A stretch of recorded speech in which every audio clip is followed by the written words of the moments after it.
We did a bunch of work over the last year to take the large amount of data that's available at Medicare, the biggest health insurance provider in the U.S., and look at ways we could repurpose that data to make it useful to inform consumers when they're making healthcare decisions. What we were trying to do is to create a taxonomy, let's call it, it's really an ontology, that would interface with a search engine, not to do automated indexing, but actually to interpret queries that consumers were typing in, and to allow us to generate useful queries to the structured source and to a very unstructured source. We wanted to model relationships. So we were going to be dealing with a relatively sparse information set, and we knew a lot of it was going to have to deal with returning specialties at the end of the day, because this is a medical referral problem.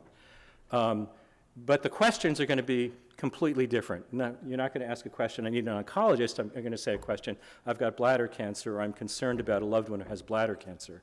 So we had to do a lot of transformations where we took conditions or treatments, and we had a relationship that could be strongly associated that led to a specialty area, and that would end up being our query.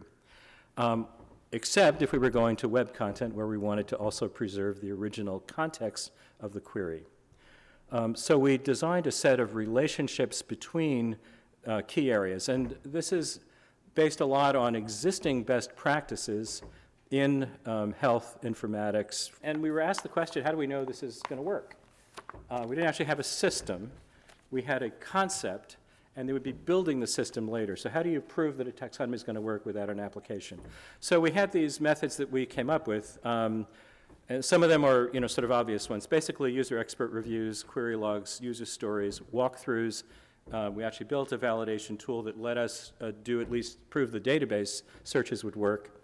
We did it in multiple versions. We used certain kinds of content, and we developed a method for identifying and logging improvements that might be needed. I'm just going to talk very briefly about each one. And this is a set of best practices in validation. So the first one is about working with subject matter experts. So the first thing we had to do, I'm not a medical specialist, although I've been deeply involved with this material for a long time, as has Vivian Bliss, who worked on this. Well, we constantly worked with subject matter experts. So one level of validation is to basically get your key stakeholders involved in the process. So that these are relationships, these are concepts that are vetted by the subject matter experts, get their comments and questions as the taxonomy evolves. Because we didn't have an actual operating system at this point, we walked through the process, and we walked our stakeholders or our sponsors through the process of how this would work. You type in this, and the taxonomy gives you this, and then this becomes the query. We run the query against these two sources, and here are the results. If it doesn't work, we say it doesn't work, and here's what we're going to change so it works next time.